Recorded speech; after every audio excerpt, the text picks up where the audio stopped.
தானியேல் அதிகாரம் 11. மேதியனாகிய தரியு அரசாண்ட 1 வருஷத்திலே நான் அவனை திடப்படுத்தவும் பலப்படுத்தவும் அவனுக்கு துணை நின்றேன். இப்பொழுது நான் மெய்யான செய்தியை உனக்கு அறிவிப்பேன். இதோ, இன்னும் 3 ராஜாக்கள் பெர்சியாவில் எழும்புவார்கள். அதன் பின்பு 4ஆம் ராஜாவாயிருப்பவன் எல்லாரிலும் மகா ஐஸ்வர்ய சம்பன்னன் ஆகி தன் ஐஸ்வர்யத்தினாலும் பலம் கொண்டு கிரேக்க ராஜ்யத்துக்கு விரோதமாக சகலரையும் எழுப்பி விடுவான். ஆனாலும் பராக்கிரமம் உள்ள ஒரு ராஜா எழும்பி பிரபலமாய் ஆண்டு தனக்கு இஷ்டமானபடி செய்வான்.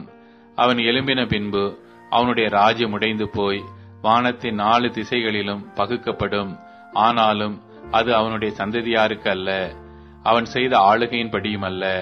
அவனுடைய ராஜ்யம் பிடுங்கப்பட்டு அவனுடையவர்கள் அல்லாத வேறே பேர்களிடமாய் தாண்டிப்போம். தென்றிசை ராஜா பலவானாயிருப்பான். ஆனாலும் அவனுடைய பிரபுக்களில் ஒருவன் அவனை பார்க்கிலும் பலவானாகி ஆளுவான். இவனுடைய ஆளுகை பலத்த ஆளுகையாயிருக்கும். அவர்கள் சில வருஷங்களுக்கு பின்பு ஒருவரோடொருவர் சம்பந்தம் பண்ணும்படிக்கு தென்திசை ராஜாவின் குமாரத்தி வடதிசை ராஜாவினிடத்தில் வருவாள். ஆனாலும் அவளுக்கு புயபலம் இராமற் போம்.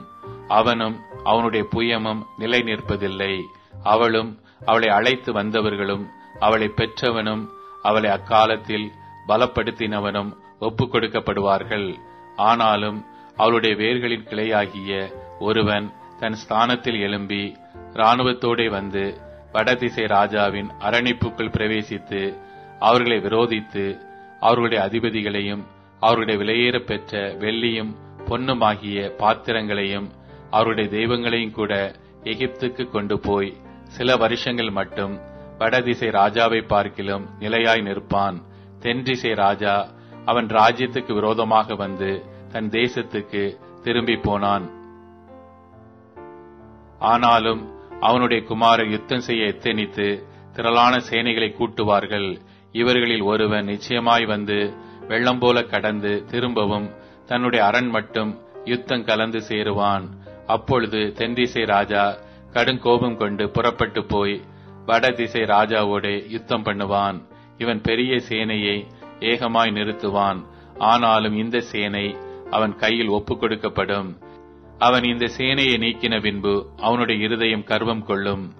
அவன் அநேகம் 1000 பேரை மடிவிப்பான். ஆனாலும் பலம் கொள்ள மாட்டான். சில வருஷங்கள் சென்ற பின்பு வடதிசை ராஜா திரும்ப முந்தின சேனையிலும் பெரிதான சேனையை சேர்த்து மகா பெரிய சேனையோடும் வெகு சம்பத்தோடும் நிச்சயமாய் வருவான். அக்காலத்தில் தென்திசை ராஜாவுக்கு விரோதமாக அநேகர் எழும்புவார்கள். அப்பொழுது உன் ஜனத்திலுள்ள துண்டரிக்காரரின் புத்திரர் தரிசனத்தை நிறைவேற்ற தங்களை உயர்த்துவார்கள். வடதிசை ராஜா வந்து கொத்தளம் போட்டு அரணான நகரங்களை பிடிப்பான். தென்திசை ராஜாவின் புய பலங்களும் அவன் தெரிந்து கொண்ட ஜனமும் நில்லாமற் போம். எதிர்க்கிறதற்கு பலன் இராது. ஆகையால் அவனுக்கு விரோதமாக வருகிறவன் தன் இஷ்டப்படி செய்வான். அவனுக்கு முன்பாக நிலை நிற்பவன் ஒருவனும் இல்லை. அவன் சிங்காரமான தேசத்தில் தங்குவான். எல்லாம் அவன் கைவசமாகும்.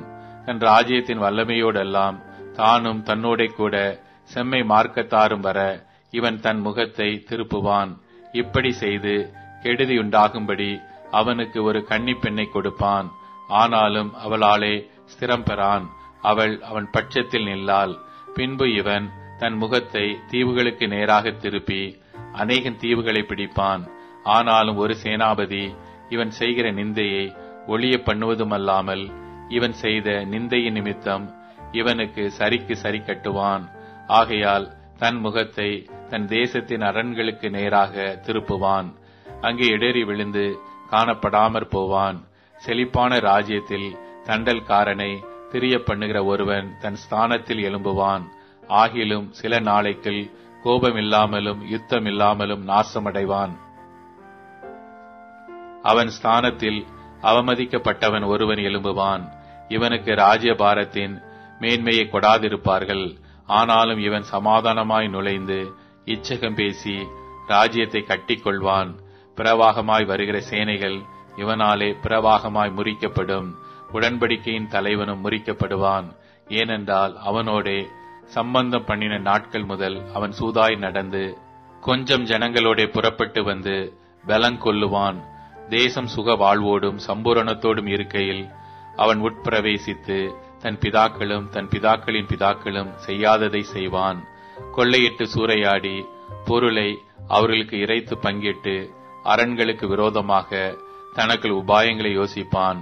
சில காலம் மட்டும் இப்படி இருக்கும். பின்னும் தென்திசை ராஜாவுக்கு விரோதமாக பெரிய சேனையோட போர் செய்ய தன் வல்லமையையும் தன் ஸ்திரத்தையும் எழுப்புவான். அப்பொழுது தென்திசை ராஜா மிகவும் பலத்த பெரிய இராணுவத்தோட போய் யுத்தம் கலப்பான்.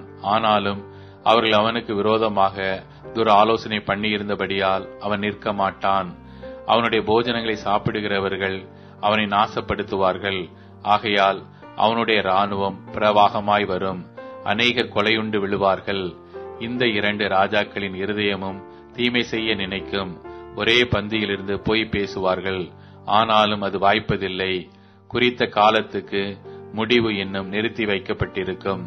அவன் மகா சம்பத்தோடே தன் தேசத்துக்கு திரும்பி தன் இருதயத்தை பரிசுத்த உடன்படிக்கைக்கு விரோதமாக வைத்து அதற்கானதை செய்து தன் தேசத்துக்கு திரும்பி போவான். குறித்த காலத்திலே திரும்பவும் தென் தேசத்திற்கு வருவான். ஆனாலும் அவனுடைய பின் நடபடி முன் நடபடியைப் போல் இராது. அவனுக்கு விரோதமாக கித்தீமின் கப்பல்கள் வரும். அதனால் அவன் மன நோவடைந்து திரும்பி போய் பரிசுத்த உடன்படிக்கைக்கு விரோதமாக குரோதம் கொண்டு அதற்கானதை செய்து பரிசுத்த உடன்படிக்கையை தள்ளினவர்களை அனுசரிப்பான். ஆனாலும் அவனிடத்திலிருந்து புறப்பட்ட சேனைகள் எழும்பி அரணான பரிசுத்த ஸ்தலத்தை பரிசுத்த குலைச்சலாக்கி அன்றாட பலியை நீக்கி பாழாக்கும் அருவருப்பை அங்கே வைப்பார்கள். உடன்படிக்கைக்கு துரோகிகளாய் இருக்கிறவர்களை இச்சக பேச்சுக்களினால் கள்ள மார்க்கத்தாராக்குவான். தங்கள் தேவனை அறிந்திருக்கிற ஜனங்கள் திடங்கொண்டு அதற்கேற்றபடி செய்வார்கள். ஜனங்களில் அறிவாளிகள் அநேகருக்கு அறிவை உணர்த்துவார்கள். அநேக நாள் மட்டும் பட்டயத்தினாலும் அக்னியினாலும் சில இருப்பினாலும் கொள்ளையினாலும் விழுவார்கள். இப்படி அவர்கள் வெளுகையில் கொஞ்சம் ஒத்தாசையால் சகாயமடைவார்கள். அப்பொழுது அநேகர் இச்சக வார்த்தைகளோடு அவர்களை ஒட்டிக் கொள்வார்கள். அறிவாளிகளை புடமிடுகிறதற்கும் சுத்திகரிக்கிறதற்கும் வெண்மையாக்குகிறதற்கும் அவர்களில் சிலர் விழுவார்கள். முடிவு கால பரியந்தம் இப்படி இருக்கும். குறித்த காலம் வர இன்னும் நாள் செல்லும்.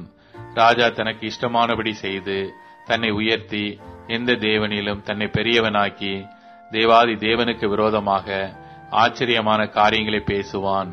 கோபம் தீரு மட்டும் அவனுக்கு கை கூடி வரும். நிர்ணயிக்கப்பட்டது நடந்தேறும். அவன் தன் பிதாக்களின் தேவர்களை மதியாமலும் ஸ்திரீகளின் சிநேகத்தையும் எந்த தேவனையும் மதியாமலும் எல்லாவற்றிற்கும் தன்னை பெரியவனாக்கி அரண்களின் தேவனை தன் ஸ்தானத்திலே கனம் பண்ணி தன் பிதாக்கள் அறியாத ஒரு தேவனை பொன்னினாலும் வெள்ளியினாலும் ரத்தினங்களினாலும் உச்சிதமான வஸ்துக்களினாலும் கனம் பண்ணுவான். அவன் அரணிப்பான கோட்டைகளுக்காகவும் அந்நிய தேவனுக்காகவும் செய்வது என்னவென்றால் அவைகளை மதிக்கிறவர்களுக்கு மகா கனமுண்டாக்கி அவர்கள் அநேகரை ஆளும்படி செய்து அவர்களுக்கு தேசத்தை கிரயத்துக்காக பங்கிடுவான். முடிவு காலத்திலோ வென்றால் தென்திசை ராஜா அவனோட முட்டுக்கு நிற்பான். வடதிசை ராஜாவும் ரதங்களோடும் குதிரை வீரர்களோடும் அநேகம் கப்பல்களோடும் சூறைக்காற்று போல் அவனுக்கு விரோதமாய் வருவான். அவன் தேசங்களுக்குள் பிரவேசித்து அவைகளை பிரவாகித்து கடந்து போவான். அவன் சிங்காரமான தேசத்திலும் வருவான். அப்பொழுது அநேக தேசங்கள் கவிழ்க்கப்படும். ஆனாலும் ஏதேமும் மோவாபும் அம்மோன் புத்திரரில் பிரதானமானவர்களும் அவன் கைக்கு தப்பி போவார்கள். அவன் தேசங்களின் மேல் தன் கையை நீட்டுவான். எகிப்து தேசம் தப்புவதில்லை. எகிப்தினுடைய பொன்னும் வெள்ளியுமான ஐஸ்வர்யங்களையும் உச்சிதமான எல்லா வஸ்துக்களையும் ஆண்டு கொள்ளுவான். லீபியரும் எத்தியோப்பியரும் அவனுக்கு பின் செல்லுவார்கள். ஆனாலும் கிழக்கிலும் வடக்கிலும் இருந்து வரும் செய்திகள் அவனை கலங்க பண்ணும். அப்பொழுது அவன் அநேகரை அழிக்கவும் சங்காரம் பண்ணவும் மகா விக்கிரத்தோட புறப்பட்டு போய் சமுத்திரங்களுக்கு இடையில் உள்ள சிங்காரமான பரிசுத்த பர்வத தண்டையிலே தன் அரமனையாகிய கூடாரங்களை போடுவான்.